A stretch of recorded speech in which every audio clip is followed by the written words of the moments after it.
श्री सद्गुरु महाराज की जय। श्री सद्गुरु महाराज की जय।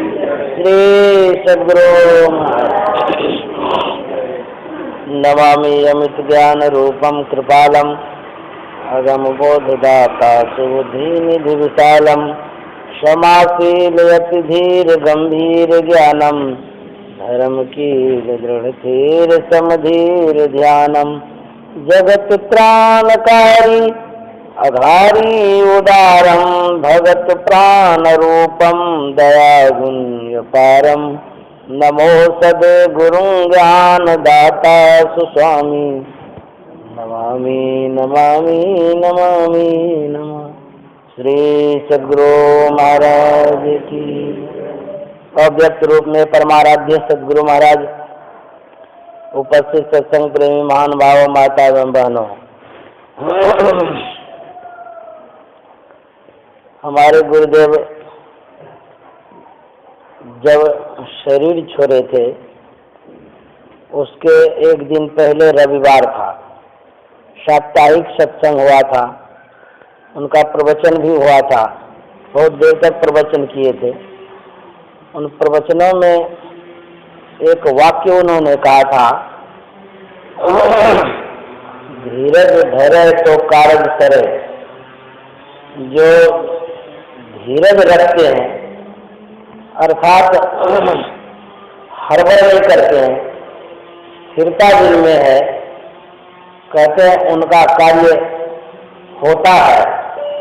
और जिनमें हड़बड़ाहट होती है अर्थात किसी भी परिस्थिति में घबरा जाते हैं, कहते हैं कि उनके कार्य की संपन्नता में संशय रहता है, अर्थात उनका कार्य होगा कि नहीं होगा, मन में यह भ्रम घुसा रहता है। किसी भी परिस्थिति में कभी भी कहीं भी आप रहिए, कहते हैं धीरज धर करके रहिए। रामकृष्ण परमहंस ने कहा है, जो सहता है उनकी बनती है, जो सहना नहीं जानता उसका सब कुछ बिगड़ जाता है। इसलिए सहना चाहिए। सहने का मतलब ये है कि हमको किसी तरह का अभाव हो गया, खाने का, पीने का, पहनने का, रहने का, यह सब सहने का है। यदि हमारे इज्जत पर आंच आवे तो नहीं सहना चाहिए, हमारे देश पर कोई चढ़ाई करे तो नहीं सहना चाहिए, हमारी प्रतिष्ठा चली जाए तो उसमें नहीं सहना चाहिए। सहने का मतलब ये है कि प्राकृतिक आपदा है, आर्थिक अभाव है, तो कोई बात नहीं है, सहना चाहिए, धीरज से रहना चाहिए। तो धैर्य धारण करने से कार्य संपन्न होता है, बनता है। लेकिन धैर्य की भी सीमा मतलब कितनी लंबी है यह कभी कभी पता नहीं चलता। लोगों को लगता है पता नहीं कि कितना धैर्य धरेंगे, सहते सहते तो बहुत हो गया, अब होगा कि नहीं होगा, घबरा जाता आदमी। कहता है कि धैर्य नाम की कोई चीज नहीं है, ऐसे लोग कहता है। धैर्य धरने की भी तो सीमा होती है। धरते धरते तो हम लोग अधीर हो गए, न भगवान सुनते हैं, न कोई भक्ति से कुछ होता है। बहुत आदमी तो इसके पर दोषारोपण भी करते हैं, कह रहे क्या कहेंगे, इतना हम लोग करते रहते हैं फिर भी मतलब हमारा बनता नहीं है, अर्थात कार्य सिद्धि नहीं मिलती है।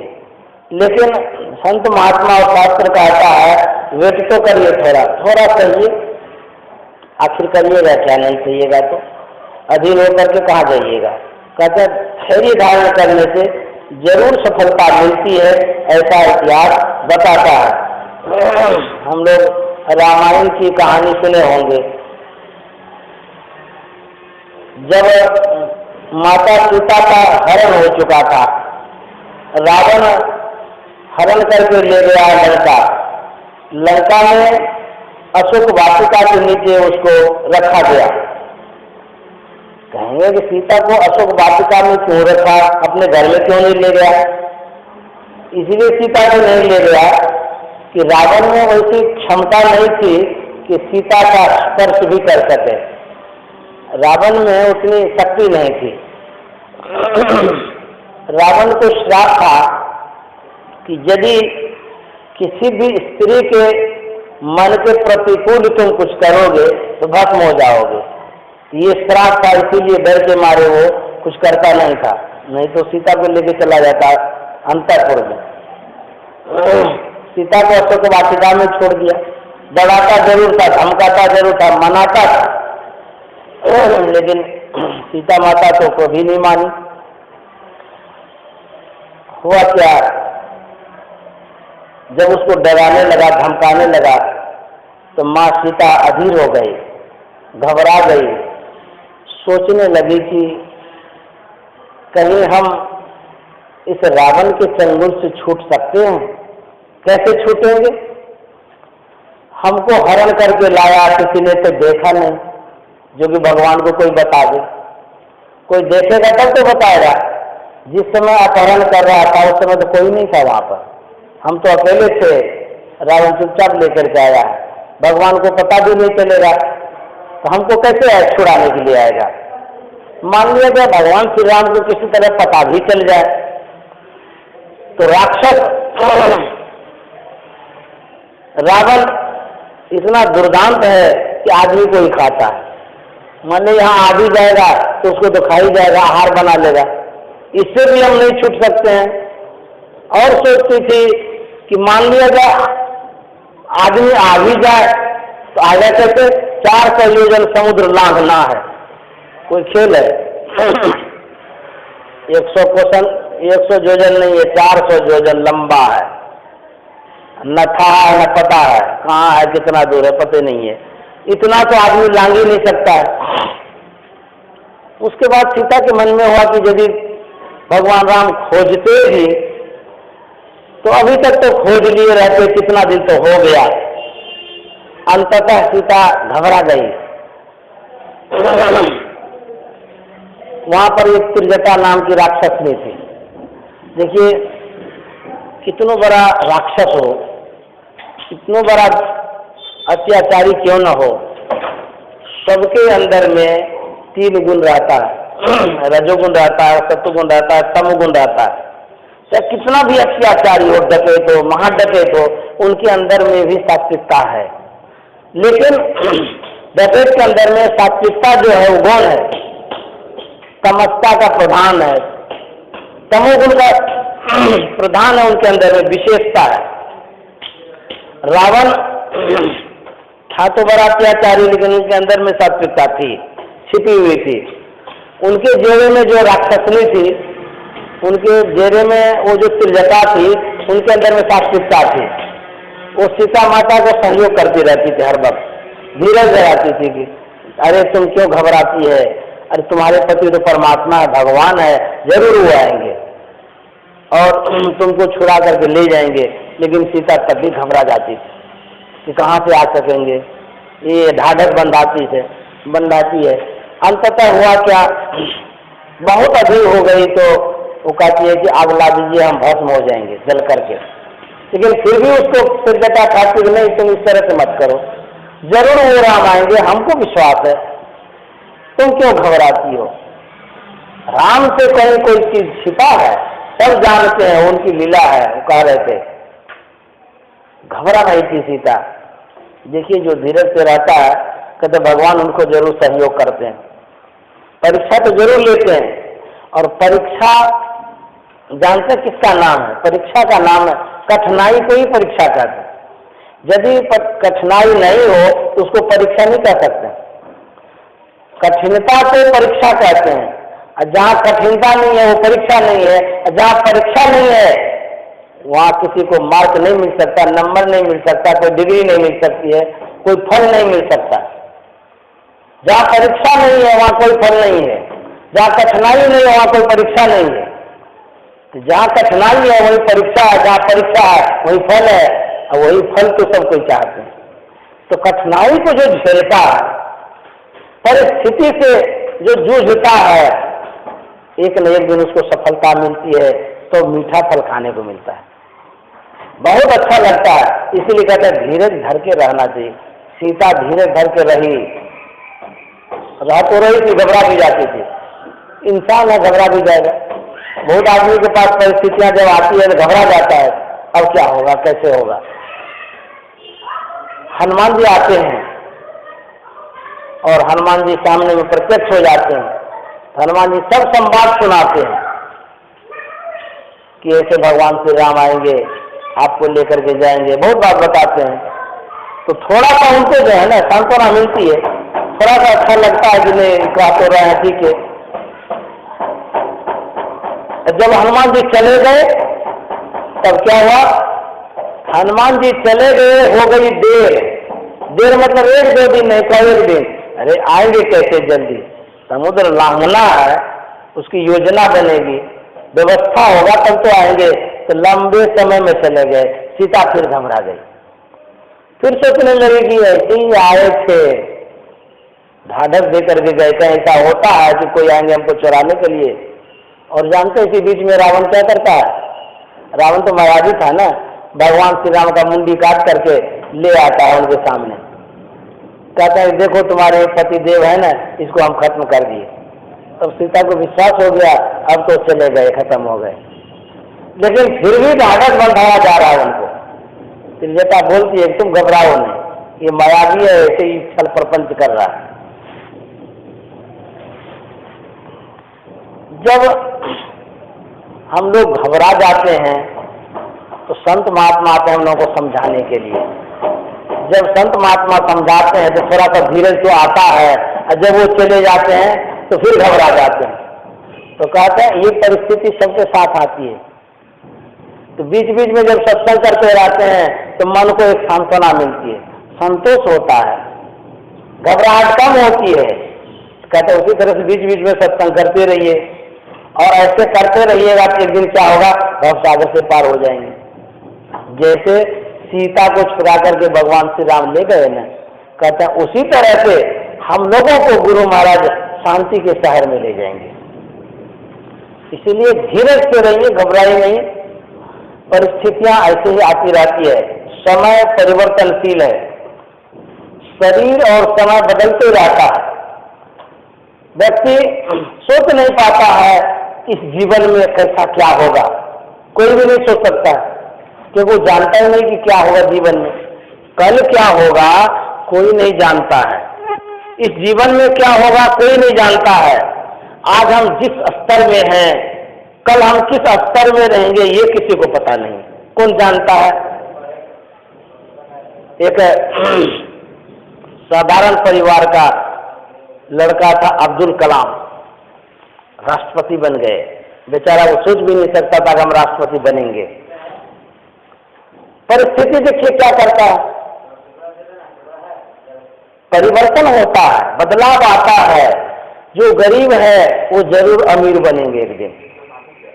इतिहास में हम पढ़े थे, बीए ऑनर्स में पढ़ाया जा रहा था कि यह जो उत्थान है, जिस किसी का भी उत्थान के पीछे पतन लगा हुआ है। जो पतन है उसी के पीछे उत्थान है। उत्थान और पतन एक दूसरे के पीछे लगा रहता है। जिसका उत्थान हो रहा है उसी के साथ पतन भी मिला हुआ है, अर्थात विनाश भी उसके साथ है। जितना विकास हो रहा है विनाश भी साथ में है, एक दिन अवश्य विनाश होगा। और जिसका विनाश हो रहा है उसका एक दिन अवश्य विकास होगा। व्यक्ति गिरता है लेकिन उठता भी है, व्यक्ति को कुचला जाता है, व्यक्ति को सम्मान भी मिलता है। जितना व्यक्ति नीचे गिर जाता है, संजोग ऐसा होता है, समय ऐसा आता है, बहुत ऊंचा उठ जाता है। जिस तरह से बीज को किसान मिट्टी में मिला देता है, क्या करता है, बीज को मिट्टी कोड़ करके, खेत को कोड़ करके मिट्टी में मिला देता है। बीज सड़ता है, गलता है, पचता है। वही एक दिन बीज जब अंकुरन होता है, जब उसमें पौधा लगता है, जब उसमें फल फूल लगता है, तो देखिए बीज भी खुश होता है और जो बोने वाला वो भी खुश हो जाता है। ऐसा ही होता है, व्यक्ति का पतन होता है, उत्थान भी होता है। व्यक्ति ऊंचा भी उठता है, जो ऊंचा उठा है उठते उठते गिरता भी है। तो कहते हैं सुख और दुख आता है, सुख भी आता है, दुख भी आता है। राजा रंक हो जाता है, रंक राजा हो जाता है। कहते हैं ब्रह्मा इंद्र के समान होता है, इंद्र ब्रह्मा के समान हो जाता है। ये परिवर्तन होता, बदलाव आता है जीवन में। जो गरीब है वो अपने आप को गरीब नहीं समझे। गरीब कौन है जानते हैं? दुनिया में सबसे बढ़कर के यदि गरीब है तो वही गरीब है जिसके पास ज्ञान नहीं है।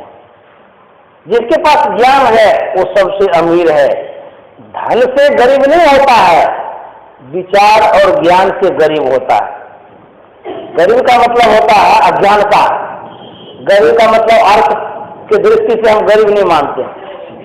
एक सत्संगिनी थी, कुप्पा घाट में जब मैं था उस समय की बात, नारंगी 1 किलो लेकर के वो आई हमारे पास। वो हमको चढ़ाते हुए बोलती है कि बाबा हम तो गरीब आदमी हैं, हम तो कुछ नहीं ले पाए, यही ले आए हैं भेंट। तो हम बोले क्या बोले आप? बोले बाबा हम तो गरीब आदमी हैं, हम तो कुछ नहीं लाए आपके लिए, हम तो बस यही थोड़ा सा नारंगी ले आए। हम बोले कि आज जो बोले दोबारा कभी नहीं बोलिएगा कि हम गरीब आदमी हैं। आप गरीब कैसे हैं? अर्थ के दृष्टि से आप अपने को देखते हैं, आप तो अमीर है। रे सत्संगी जो होता है वो अमीर होता है, क्योंकि सत्संगी के पास गुरु महाराज का ज्ञान है। मानिए कोई पिए है और उसका जो पुत्र होगा वो गरीब होगा? हमारे गुरु महाराज धनवान है, ज्ञान के धनी है। ज्ञान सबसे श्रेष्ठ होता है, ज्ञान से बढ़कर के और कुछ नहीं होता है। तो वैसे कि हम लोग पुत्र हैं, संतान है, और हम अपने आप को गरीब समझते हैं। गरीब तो वो है जिनके पास संत मत का ज्ञान नहीं है। गरीब तो वो है जो बिंदु नाद और ध्यान नाद नहीं जानता है। गरीब तो वो है जो सत्संग नहीं करता है। गरीब तो वो है जो धर्म की ओर नहीं बढ़ता है। हम लोग तो अमीर के बच्चे हैं, हम लोग तो अमीर हैं। हम अपने आप को गरीब नहीं समझे, हम लोग अमीर हैं। क्यों? ज्ञान हमारे पास है। जिसके पास हीरा है, जवाहर है, वो गरीब हो सकता है। हाँ, इतना फर्क जरूर होता है, जो द्रव्य आपके पास है उस द्रव्य का आप सदुपयोग नहीं कर पा रहे, उस द्रव्य को आप बढ़ा नहीं पा रहे, विकसित नहीं कर पा रहे, ये हो सकता है। मान लो आपके पास 1 करोड़ रुपया है, खाली घर में रखे हुए हैं, बढ़ नहीं रहा, इसीलिए आप अपने आप को गरीब समझ रहे हैं। गुरु महाराज ने जो ज्ञान दिया है उस ज्ञान को आप बढ़ाइए, विकसित करिए, देखिए आप में कितनी क्षमता आती है। गुरु महाराज का जो ज्ञान है उस ज्ञान से शौर्य बढ़ता है, बल बढ़ता है, प्रतिष्ठा बढ़ती है, अर्थ भी बढ़ता है। ये कैसे होता है? होता है। गुरु नानक साहब कहते हैं गुरु की मूर्ति हृदय बताए, जो इच्छे सोई फल पाई। गुरु नानक साहब कहते हैं कि गुरु की मूर्ति अर्थात जो मानस ध्यान है, जो कोई श्रद्धा और प्रेम पूर्वक करेंगे तो मन में जो इच्छाएं हैं उसकी पूर्ति होगी। मान लिया कि आपको कोई चीज का अभाव है, चाहे धन का अभाव हो, पुत्र का अभाव हो, घर का अभाव हो, कोई चीज का अभाव है, तो मन में ये इच्छा होती है ना हमको ऐसा हो जाए। तो गुरु नानक साहब कहते हैं आपके मन में जो इच्छा है उसकी पूर्ति हो जाएगी तब जब आप गुरु महाराज के रूप का ध्यान करेंगे। तो गरीब कैसे है? गुरु महाराज ने जो बतलाया है ध्यान करने के लिए, गुरु महाराज ने बतलाया जप करने के लिए, मनोयोग पूर्वक करेंगे तो देखिए आपके पास कितनी बढ़ती है। गुरु महाराज क्या करके गए हैं, जो सत्संग और ध्यान बराबर करते रहेंगे उसके जीवन में मोटी रोटी और मोटी धोती की कमी नहीं रहेगी। खाने के लिए मिलेगा, पहनने के लिए मिलेगा, इज्जत ढकने के लिए मिलेगा, और कौन चीज की कमी रहेगी? इसीलिए कहते हैं संत मत का जो ज्ञान है वो अनमोल ज्ञान है। इस ज्ञान से बढ़कर तो और कोई ज्ञान नहीं होता है। लेकिन धीरज रखिए, धीरज रहेगा तो आप आगे बढ़ जाएंगे। बहुत आदमी क्या करता है, परिस्थिति से घबरा करके जान भी दे देता है। कहते जंजाल हो गया जीवन। उपनिषद में कहा गया है भारो विवेकन शास्त्रम भारो ज्ञानम चौराग्न भारो अशांत मनो भारो भारो नत विदेव को। कहते हैं और विवेकी के लिए शास्त्र भार है, रागी के लिए ज्ञान भार है, अशांत मनुष्य के लिए मन भार है, जो आत्मज्ञानी नहीं है उसके लिए शरीर भार है। यह मनुष्य का जो शरीर है अनमोल शरीर है, अद्भुत शरीर है, इस साधारण शरीर नहीं है। इस शरीर का जो मूल जानते हैं वो अनमोल हो जाते हैं, और जो इस शरीर का मोल नहीं जानते हैं उसका कोई मोल नहीं रहता है, बिन मोल के हो जाते हैं। इसलिए इस शरीर का मोल अर्थात कीमत समझना चाहिए, महत्व समझना चाहिए। यह शरीर क्यों मिला है, किस लिए मिला है।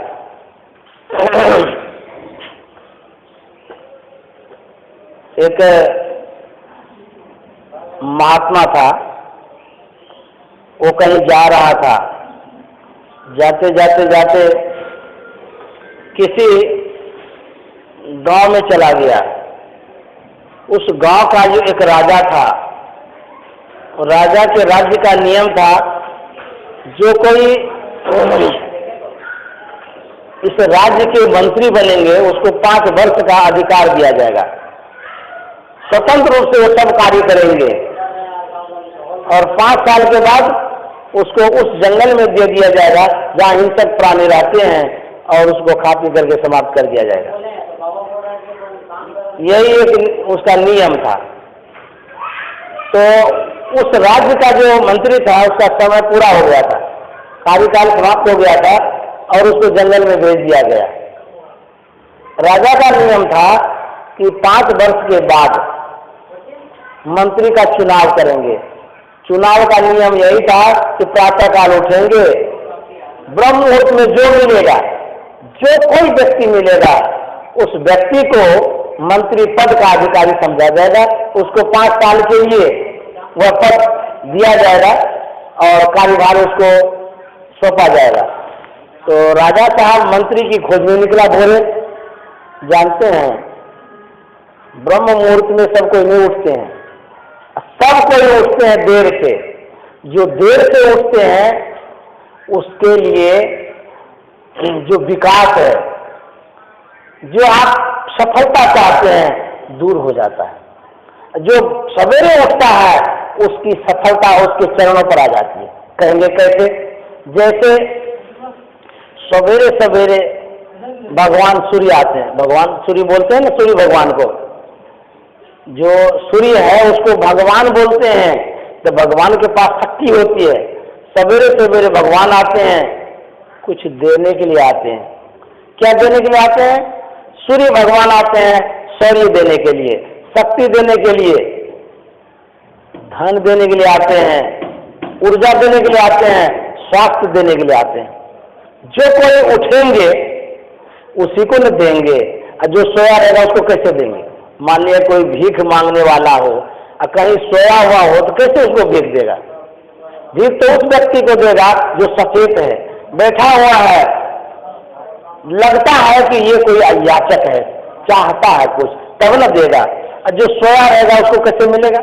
तो भगवान सूर्य आते हैं देने के लिए, लेकिन देते उनको है जो जगे हुए रहते हैं। तो सूर्य भगवान के आने के पहले जो सूर्य भगवान से आप चाहते हैं उसकी तैयारी कर लेनी पड़ेगी। तो क्या तैयारी करनी है? पूरा पवित्रता पूर्वक आप रहेंगे उनकी याद में कि अब भगवान सूर्य आएंगे, हमको कुछ मिलेगा। तो जो सोए रहेंगे तो वो तो खोए रहेंगे और रोए रहेंगे, जो जगे रहेंगे उसको भगवान सूर्य दे करके जाएंगे। देखिए क्या होता है सवेरे जगने से। सवेरे सवेरे सब कोई नहीं जगते, लेकिन महात्मा जग जाते हैं। तो सवेरे महात्मा जग गए, उनको कहीं जाना था तो वो जा रहे थे ब्रह्म मुहूर्त में। राजा साहब आ रहे थे खोज करने के लिए कोई व्यक्ति का, तो मिलन हो गई एक जगह। तो राजा साहब के मन में बड़ी खुशी हो गई कि पहला बार है जो कि महात्मा मिल गए हमको राज्य संचालन के लिए। तो कहते कि महात्मा जी बहुत सौभाग्य हमारा है कि आप हमारे राज्य का संचालक बनिए। बोले अरे हम लोगों को इसकी क्या आवश्यकता, हम लोग तो महात्मा है, ध्यान भजन सत्संग करते हैं, राजकाज से हमको क्या मतलब है। बोले कि नहीं नहीं मतलब रखना पड़ेगा। बोले जबरदस्ती करेंगे? बोले कि जबरदस्ती हम नहीं करते, हमारे राज्य का नियम है, जो हमारे राज्य में सबसे पहले मिलता है उसको मंत्री बनाते हैं, क्योंकि मंत्री 5 साल के लिए रखा जाता है और वो मंत्री अभी नहीं है, इसलिए आपको मंत्री बनना पड़ेगा, 5 साल के राजकाज संभालना पड़ेगा। बोले बड़ा फेरा हो गया। बोले यदि नहीं करें ऐसा तो? बोले नहीं करिएगा तो फांसी की सजा मिलेगी। बोले राम राम, नहीं करते हैं तब भी जाते हैं, और यदि करेंगे तो बोले जब करिएगा स्वतंत्र रूप से 5 साल राजकाज संभालिएगा, उसके बाद बोले उसके बाद ही तो होता है, जंगल में भेज देंगे, उस जंगल में जिस जंगल में हिंसक प्राणी है वो आपको खा पी के समाप्त कर देगा। बोले दोनों तरफ से मरण हमारा, नहीं जाते हैं तो मार देगा, और यदि मंत्री बनते हैं तो 5 साल के लिए जीवन रहेगा, और उसके बाद तो जीवन गया ही गया। सोच समझ करके कहता है अच्छा ठीक है, चलो जब आपका नियम है नहीं जाएंगे तो मार ही दीजिएगा, कम से कम 5 साल तो जिंदा रहेंगे, कुछ चलो करते हैं ऐसा ही। तो मंत्री को ले गया, उस राज्य पर स्थापित कर दिया, उसको 5 साल के लिए उसको अधिकार दे दिया। बोले कि 5 साल में जो अधिकार आपने दिया है कुछ करेंगे, कहीं हस्तक्षेप तो नहीं करिएगा। बोले कि एकदम नहीं करेंगे, ये हमारा कानून है, नियम है, हमारा संविधान है, कहीं कुछ नहीं करेंगे। बोला अच्छा सब तो ठीक ही है। महात्मा का बुद्धि तो बड़ा तेज होता है। महात्मा जी सोचते हैं 5 साल के लिए हमको तो जंगल में देगा, तो ऐसा करते हैं जिस जंगल में हमको देगा उस जंगल में हिंसक प्राणी है तो जंगले को उजाड़ देते हैं, नहीं रहेगी बांस न बाजेगी बांसुरी। तो 5 साल के अधिकार था, तो जितने वहां के मजदूर थे उस राज्य के सब मजदूर को कहा दिया कि सब काम छोड़ करके जंगल उजाड़ने का काम करो। सबको उसी में लगा दिया, उजाड़ते उजाड़ते उजाड़ते 2-3 साल में पूरा उजाड़ करके खत्म कर दिया उस जंगल को। उसके बाद वहां जितने घर बनाने वाले मिस्त्री थे उस सबको आदेश कर दिया कि सुंदर शहर बता दो, वहां पर जितना रुपया लगे लगने दो, जो रुपया लेगा सब देंगे। 2 साल में सुंदर शहर बता दिया। 5 साल होते होते राजा साहब कहता आप जाइए।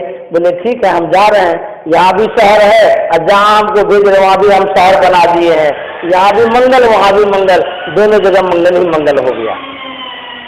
तो संत महात्मा कहते हैं हम लोगों का जो जीवन है बहुत कम समय के लिए जीवन है, जितने दिन का जीवन है उतने दिन के लिए इस लोक को भी बना लें और उस लोक को भी बना लें, तो यहाँ भी खुशी रहेंगे वहाँ भी खुशी रहेंगे। इसी के लिए सत्संग की आवश्यकता है। तो गुरु महाराज कहते हैं नित्य प्रति सत्संग कर ले प्यारा, तेरा कार करे सारा, कार्य कार्य का निर्णय करके घर चेतन धारा, घर चेतन धारा पिंड के पारा, 10 द्वारे का। कहता प्रत्येक दिन सत्संग कर लीजिए, अवश्य सत्संग करना चाहिए। जो सत्संग नहीं करते हैं तो जीवन में क्या जाएगा। कहता आए हैं तो जाएंगे, राजा रंग फकीर, एक सिंहासन चढ़ चले एक बंदे जा जंजीर। जाना ध्रुव निश्चित है, जानते हैं जो दूरदर्शन देखते हैं उसको तो दिखता है कि आदमी कितना मर रहा है रोज। जो अखबार पढ़ते हैं उसको पढ़ने को मिलता है कि फलाना जगह मृत्यु हो गई उसकी, फलाना जगह उसकी मृत्यु हो गई। रोज मर रहा आदमी, प्रत्येक दिन मरता है। ऐसा कोई समय नहीं जिस समय आदमी न मरता हो, चाहे वो रात हो या दिन हो। 24 घंटा में ऐसा कोई समय नहीं है जिस समय आदमी मरता नहीं हो और जिंदा नहीं होता हो। मरता भी और जन्मता भी। तो मृत्यु ध्रुव निश्चित है, एक दिन इस संसार से हम लोग चले जाएंगे। जब चले जाएंगे तब क्या होगा। कहते हैं चले जाएंगे तब क्या होगा उसको तो कोई नहीं जानता है, जितना दिन तक है उस समय को ही देख लीजिए अब क्या होगा। तो नहीं कुछ जानते हैं तो संत महात्मा से सुनिए वो क्या कहते हैं। संत कबीर साहब कहते हैं यदि कुछ नहीं जानते हैं तो कहता सुकृत कर ले, नाम सुमर ले, को जाने कल की, जगत में खबर नहीं पल की। इस जीवन का कोई ठिकाना नहीं है, सुकृत कर ले। सुकृत का मतलब शुभ कर्म कर लीजिए। सबसे बढ़कर के दुनिया में शुभ कर्म क्या है। कहते हैं दुनिया में सबसे बढ़कर के शुभ कर्म है नाम सुमर ले। अर्थात गुरु महाराज ने जो नाम बतलाया है उस नाम का स्मरण कर लीजिए, अर्थात मानस जप, मानस ध्यान, दृष्टि योग, नादान अनुसंधान कर लीजिए। यही सबसे बढ़कर के शुभ कर्म है।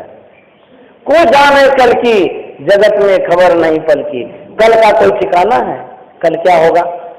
हम आज जिस दिन को देख रहे हैं पता नहीं कि कल का दिन देखेंगे कि नहीं देखेंगे। जिस सुबह को आज हम देखे हैं, पता नहीं कल का सुबह देखेंगे कि नहीं देखेंगे। जिस सांस को हम लोग ले रहे हैं, पता नहीं है दोबारा सांस ले सकेंगे नहीं ले सकेंगे। जो कुछ हम आज कर रहे हैं, कल कर पाएंगे नहीं कर पाएंगे, संशय है। क्यों संशय? इसलिए है कि कौन जानता है कि हमारे लिए कल होगा कि नहीं होगा। कोई ठिकाना कल होगा, हमारा कल होगा या नहीं होगा कोई ठिकाना नहीं है। आज दिन भर का भी ठिकाना नहीं है, पूरा दिन आपका है कि नहीं है इसमें संशय है। मान लिया कि कोई कहीं पूरा दिन हमारा है, तो घटना जब घटती है उस समय लोग ये थोड़ा सोचता है इसी समय मरेंगे। पूरा दिन भी आपका नहीं है और पूरा घंटा भी नहीं है, हम तो इतना भी कहेंगे। किसी भी व्यक्ति के लिए एक घंटा भी नहीं है। जानते कितना है? जो सांस नाक से निकल रहा है, निकल रहा जो निकल गया उतना ही है। जो निकलने वाला बाकी है, हो सकता है सांस नहीं भी निकले। तो जिस समय सांस बंद हो जाएगी बस वो बंद हो जाएगी। कहते इस सांस भर का जीवन है ये, जितना देर सांस निकलता है बस इतने दिन का सब कुछ है आपका। कहते सांस सांस में नाम सुमर ले, अवध घट है तल की, जगत में खबर नहीं पल की। इस संसार में कोई ठिकाना नहीं है कब तक हम रहेंगे। थोड़े देर की जिंदगी में हम संसार को बनाना चाहते हैं, संसार को बढ़ाना चाहते हैं। संसार को बनाते बनाते बनाते भगवान ही बना नहीं पाए तो हम क्या बना पाएंगे। अरे यदि भगवान ही संसार को बना लेते तो पूर्ण संसार होता। परमात्मा को हम लोग पूर्ण नहीं कह सकते। पूर्ण एक परमात्मा है और उसके अलावा जितना है सब अपूर्ण है, अधूरा है। जिस परमात्मा ने संसार बनाया है उसको भी अधूरा बनाया है और हम आप पूरा करना चाहते हैं तो क्या पूरा हो सकता है? यह संसार अधूरा ही बना है और अधूरा ही रहेगा, चाहे कोई भी कितनों बना ले। विश्वकर्मा भगवान भी नहीं बना सकता। कहते हैं ना विश्वकर्मा भगवान संसार बनाते हैं, उनके पास भी ऐसी कैपेसिटी नहीं है वो संसार को पूर्ण कर सकता है। कोई नहीं कर सकता है। संसार अपूर्ण है, अधूरा है, अधूरा ही रहेगा। हम आप सोचते हैं कि आज घर बना लेंगे तो पूरा हो जाएगा काम। घर बनाने के बाद सजाने का सोचते हैं, कभी सजा लेंगे तो पूरा हो जाएगा। सजाने के बाद भी और कुछ होने लग जाता है, वो होते होते और कुछ होता है, उसके बाद जितना हो गया है उसी में टूट फूट शुरू हो जाता है। तो सजाते सजाते टूटना शुरू हो जाता है, फिर बनाना प्रारंभ हो जाता है। नए नए घर में भी ऐसा होता है। घर बनाते बनाते बनाते कहीं बेसिन टूट गया, तो कहीं किनारा टूट गया, कहीं सीढ़ी टूट गई, कहीं और कुछ टूट गया। अभी पूरा भी नहीं बना है, यहाँ जोड़ना शुरू हो गया। तो कहते संसार ही अधूरा है, पूरा कभी नहीं हो सकता। कितने बना लीजिए, संगमरमर लगा लीजिए कि सोना का माल बना लीजिए, जब तक मन में पूरा नहीं होगा तब तक पृथ्वी पर पूरा नहीं होगा। मन में जिस दिन पूरा हो जाएगा उसी दिन सब चीज पूरा हो जाएगा। इसलिए मन में बना कर रखिए, पूर्ण हो गया। संतोष रखना चाहिए। जब संतोष रखेंगे, कहते हैं संतोष परमम सुखम, संतोष सबसे सुख है। छोटी सी कुटिया है, समझ लीजिए कि वही आपके लिए राजमहल है। जिसके पास राजमहल है, संतोष नहीं है तो उनको नींद भी नहीं आती है, उसको भी कमी महसूस होती है। जितना आपके पास है बहुत है, कम नहीं है। मन में ये रखिए हमारे पास बहुत दिया है भगवान ने। एक महात्मा थे, उनके पास 2 टोकरी थी, बड़ी बड़ी टोकरी होती है ना, 2 टोकरी थी। वो महात्मा दोनों टोकरी माथा पर लेकर के चलते, जहां भी जाते थे दोनों टोकरी लेकर के चलते थे। तो जब शाम हो जाती थी तो टोकरी को रख देते थे, एक टोकरी नीचे हो गया और दूसरा टोकरी ढक लेते थे।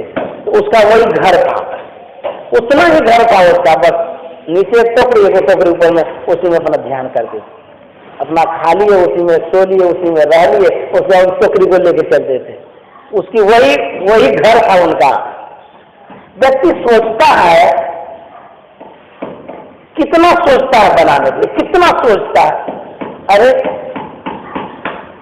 आप विश्व में रहते हैं, विश्व का क्षेत्रफल कितना बहुत बड़ा है, उस विश्व के किसी एक देश में रहते हैं, देश का कितना बड़ा क्षेत्रफल है, किसी देश के एक राज्य में रहते हैं, किसी राज्य के एक जिला में रहते हैं, किसी जिला के एक पंचायत में रहते हैं, किसी पंचायत के एक गांव में रहते हैं, किसी गांव के एक घर में रहते हैं, किसी घर के एक ही तो कोना होगा कहीं रहते होंगे, उसमें एक चौकी है, इस चौकी में भी जितने लंबे चौड़े आप हैं उतना ही तो जगह लेते होंगे, इतना ही तो चाहिए लोगों को, जितने आप लंबे चौड़े हैं उतनी ही तो जगह चाहिए। और लोग कितना लंबा चौड़ा बनाना चाहता है, जगह छोटी मरेंगे तो कितना चाहिए, 3.5 हाथ, और यदि मोटा आदमी होगा तो 2 हाथ चौड़ा और 3.5 हाथ ही लंबा होगा। इतने छोटे से जगह के लिए लोग कितना बड़ा बड़ा बनाता है, बड़ा किस लिए बनाता है, वो अपने लिए नहीं बनाता, उसके काम में ही नहीं आता। तो कहते हैं कि जितना आपके पास है सर्वपरि परमात्मा के लिए वो सोने का महल है, सुंदर महल है, वही सब कुछ है, उतना ही काफी है। क्षण भर का तो जीवन है, कितना चाहिए, क्या करिएगा कितना। एक आदमी है, सैकड़ों कमरा है, पड़ा हुआ है, कबूतर पे खाना करता है, सांप रहता है, बिच्छू रहता है, कोई नहीं रहता आदमी, कोई आदमी नहीं है, उतना आदमी कितना रहेगा। मान लीजिए एक आदमी है, एक ही जगह रहेगा, एक कमरा चाहिए, सैकड़ों बना दिया, फालतू बना दिया। एक महात्मा थे, शहर से दूर कुटिया बना करके रहते थे, अपना ध्यान भजन सत्संग करते थे, बड़े संतोषी महात्मा थे। एक दिन की बात है, उस बगल में जो शहर था वहां आंधी तूफान आ गई, बरसात आ गई, इतना आंधी तूफान आया, घर बेघर हो गए आदमी सब। शहर में बहुत आदमी रहते हैं, जितने आदमी थे सब अपना अपना फाटक लगा लिया। बहुतों के पास कमरा भी रहता है, शहर में ढेरी कमरा खाली रहता है। बहुत आदमी आए दरवाजे के पास, बोले खोलिए, भीग रहे हैं, परेशानी हो रही है, थोड़ा देर रुकेंगे, रुकने दीजिए। बोले नहीं, यहाँ जगह नहीं है, यहाँ से भागिए। नहीं रहने दिया शहर वाले, रहने ही नहीं दिया। बेचारा भागा वहां से, भीगता हुआ, भागते भागते भागते भागते देखा महात्मा जी कुटिया उधर गया। महात्मा जी कुटिया में गया तो महात्मा जी लेटे हुए थे। बोले कि महाराज पानी पड़ रहा है, थर थर कांप रहे हैं, थोड़ा रुकने दीजिएगा। बोला हाँ आइए आइए। आ गए अंदर में, उसी समय एक दूसरा आदमी आ गया, बोला हम भी रुकना चाह रहे। बोला आप भी आ जाइए। तीसरा आदमी आ गया तो बोला आप भी आ जाइए। महात्मा जी बैठ गए। चौथा आदमी आ गया, छोटी सी कुटिया थी महात्मा जी, बोले आप भी आ जाइए। महात्मा जी खड़े हो गए, तो खड़े होने की जगह बहुत हो गया। पांचवा छठा सत्ता आदमी आ गया, बोला आप भी आ जाइए। आप 10 आदमी उसमें घुस गए। बोले महाराज जी आपकी कुटिया तो बहुत छोटी है, लेकिन इसमें आदमी कैसे आ गए। महात्मा जी कहते हैं अरे पृथ्वी पर कहीं जगह नहीं है, पृथ्वी में जगह ही नहीं है जो कि आदमी रह सकता है। बोले सर, बोले जगह हृदय में होती है, और हृदय में इतनी जगह होती है पूरा विश्व आ जाएगा तब भी जगह रहेगी। जगह कहीं पृथ्वी में खाली नहीं है, जगह हृदय में होता है। यदि हृदय खाली है पूरे संसार आ जाएगा, तभी खाली है। तो हृदय में जगह नहीं है, सैकड़ों बना करके रखे हैं तो फिर कोई नहीं आ सकता। इसलिए कहते हैं हृदय में जगह बना करके रखना चाहिए। तो जगह हृदय में जब रहेगा पूरा विश्व हट जाएगा। भगवान श्री कृष्ण ने अर्जुन को विश्व दर्शन दिया था, पूरा लोक दिखा दिया था। तो भगवान श्री कृष्ण हृदय में दिखाए थे, कहीं पृथ्वी पर नहीं दिखाए थे। कोई पृथ्वी पर भगवान श्री कृष्ण ने दिखाया कि यहाँ पर ये आदमी है, यहाँ पर ये सब चीजें, हृदय में दिखाए थे। और हृदय में ही जगह होता है, कहीं जगह नहीं होता है। तो जिसके हृदय में जगह है उसके हृदय में पूरा संसार है, जिसके हृदय में जगह नहीं है उसके लिए जो पूरा संसार है सब बेकार है। कितना संसार बढ़ा लीजिए आपके लिए कोई काम में नहीं आएगा। आपके हृदय में जगह है तो पूरा संसार आपका है। यदि संसार चाहते हैं तो हृदय में जगह बनाइए। तो संत महात्मा कहते हैं कि धीरज रखिए, सब कुछ होगा, सब सुख होगा, जो आप चाहते हैं मिलेगा, मिलता है।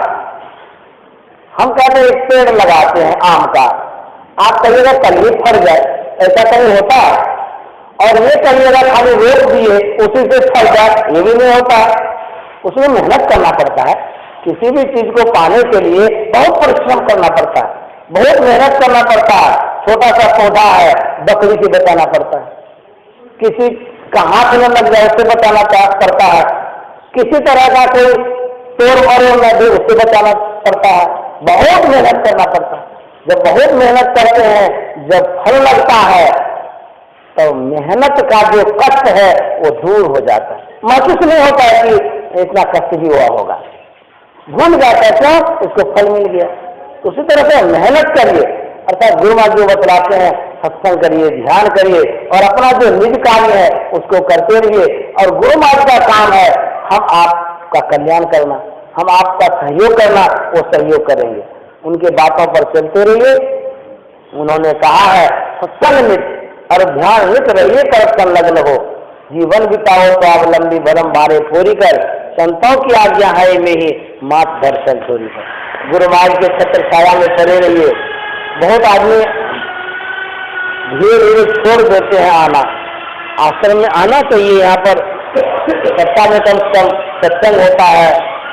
हमारे मन को, किसी के भी मन को एक संस्कार मिलता है, किसी भी मन को गुरु महाराज की वाणी सुनकर के प्रेरणा मिलती है, किसी के भी मन की जागृति होती है, मन जगता है, मन उठता है, संसार की तरफ से लौटता है। हम कहते हैं उसको कुछ खुराक दीजिएगा तब तो वो कुछ करेगा, और नहीं दीजिएगा फिर क्या करेगा मन? संसार में तो है ही है, आज से थोड़े 84 लाख योनि से है, संसारी की तरफ है। हर वक्त संसारी में लगा के रखिएगा तो फिर अपना कल्याण कब करिएगा? इसलिए गुरु महाराज कहता है समय बांट बांट करके सत्संग भी करना चाहिए, और जो अपना काम है सो भी करना चाहिए। इससे लोक भी बनेगा, परलोक भी बनेगा, दोनों बनाना चाहिए। श्री सद्गुरु महाराज की जय। अब गुरु कीर्तन होगा, आरती करके प्रसाद लेके प्रस्थान करेंगे। गुरु कीर्तन कहिए।